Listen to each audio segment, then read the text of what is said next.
What if I told you we could give you a 2-second tip to help you gain almost 30 yards on your drives? Hi everyone, I'm James and this is Get Good at Golf. In today's video, that's exactly what we are going to do. You see guys, when hitting driver, we all know how important it is to hit long drives. If you hit longer drives, that's essentially going to shorten the golf hole. It's going to make sure you hit a shorter iron in. A shorter iron should be more accurate, which means you're going to be closer to the flag, which ultimately means you are going to lower your scores because you have more chance of making birdies and pars. Now, I see so many golfers where the ball position's too far back in the stance. We have a forward shaft lean with the driver, which with an iron would be perfect, but we do not want that with a driver because that's going to result in shots like this. So even with a good swing there, you can see I've hit it fairly straight, I've had a good strike. The ball speed would have been okay there, but unfortunately we've not got the ball launched in there. We haven't got it probably above head height there. You'll see just how low that shot tracer was, and there's going to be a lot of spin on that ball as well because we're giving a descending blow to the ball, which with a driver certainly isn't what we want to do. So how can I change that? How can I move it in the stance to make sure that I have a better strike and I have longer drives? You see what we're going to do, guys, I'm going to move the ball position forward in the stance. That's going to be just off my left big toe, but I'm also going to change how I stand. I'm going to change my posture a little bit. So instead of having the handle forward here, I'm going to stand to the ball, put the club in position, and I'm actually going to bump my left hip a little bit towards the target. That's going to get my sternum behind the ball a little bit more, and I also feel like my head's behind the ball a little bit more as well. So then if I load up to the top of the backswing, you can see that I'm still behind the ball. I'm not in front of the ball here and looking like attacking down on the ball. You may have heard the term angle of attack. Now that is a little bit outdated, but it does mean it's the way that you attack into the golf ball. Now if we want to make sure that we hit the longest drive possible, guess where that angle of attack needs to be? What are we on? 2. Guess where that angle of attack needs to be? It needs to be on the way up. Now, how can I get that angle of attack on the way up? The ball position has to be forward, like we said. The spine angle has to be behind the ball. And it actually helps, guys, if you visualize the club just a few inches further behind the ball. Because when we're talking about angle of attack, the key component to that is low point. So I want my low point to be in front of the ball. You'll see I've got the ball teed up on a nice high tee peg.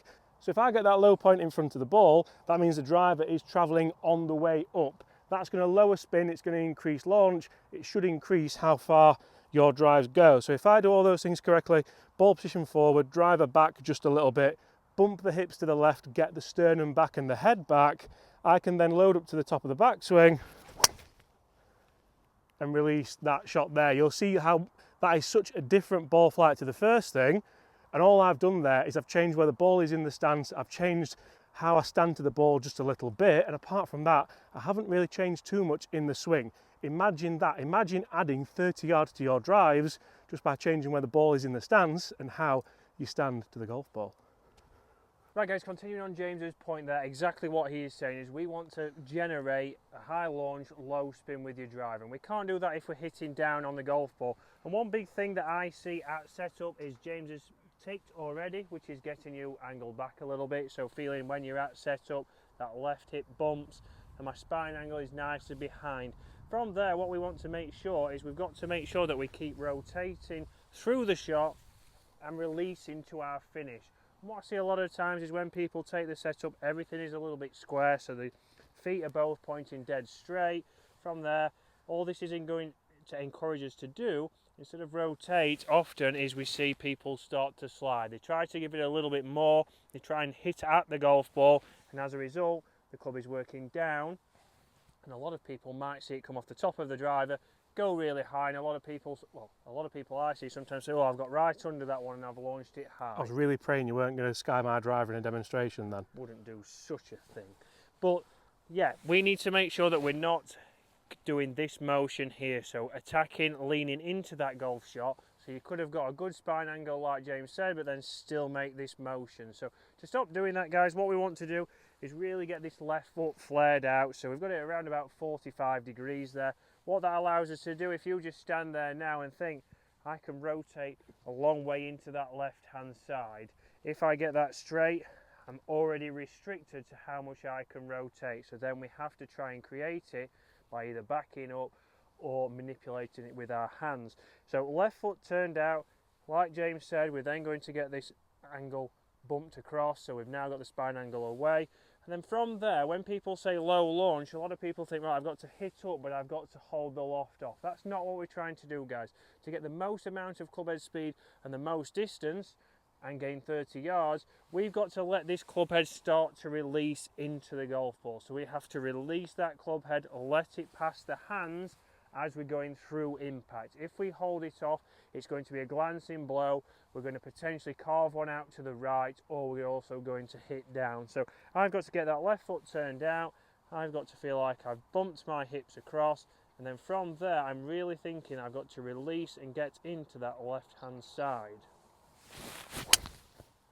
And from there you can see that's actually a rarity. I've hit a driver very well. I have been using the mini driver at the moment, but James might lose this driver, but you can see into my finish I'm able to turn through in balance and have my chest, hips, everything pointing to target. It launches high, it doesn't have much spin, but I've released the club head, I've not held on to that. So guys, what we want to make sure that you are doing is doing this consistently, and that comes from a routine. So we want you to get into a routine of doing this. So for you guys, we might think we plant the club first, we get that pointing to our target, we build the stance, I turn the left foot out, and then the last thing I'm going to do is bump my hips before I take it away. So it's having a consistent routine, because what I see a lot of people do, they come in, the wind's off one side, they start to fidget around, they feel like they're aiming straight, and the next thing they know, they're aiming 60 yards left, you cut across it, and you have no idea why.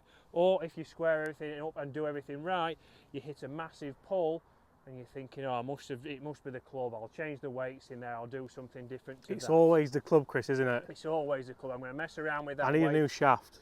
Yeah, I need a new shaft, I need something a little stiffer, because obviously I'm losing it out to the left, so obviously I've got too much speed, I need a stiffer shaft. Too powerful, Chris. Yeah, I'm hitting it too hard. Get me an iron bar.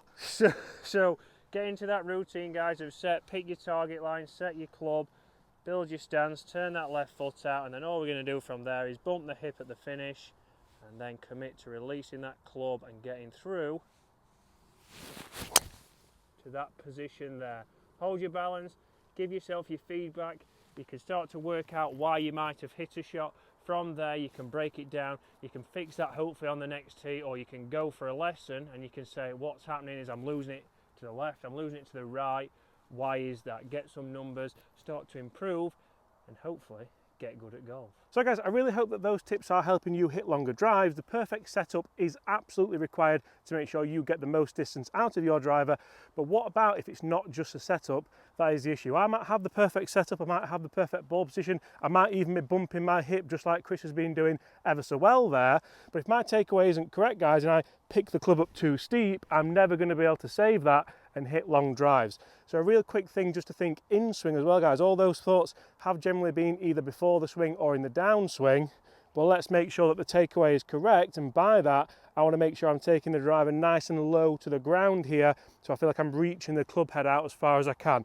Not only is that going to get you in a much better position to be able to get that shallow angle of attack like we mentioned right at the start of this video, who remembers that, but it's also going to give me a much longer lever system to be able to create more power.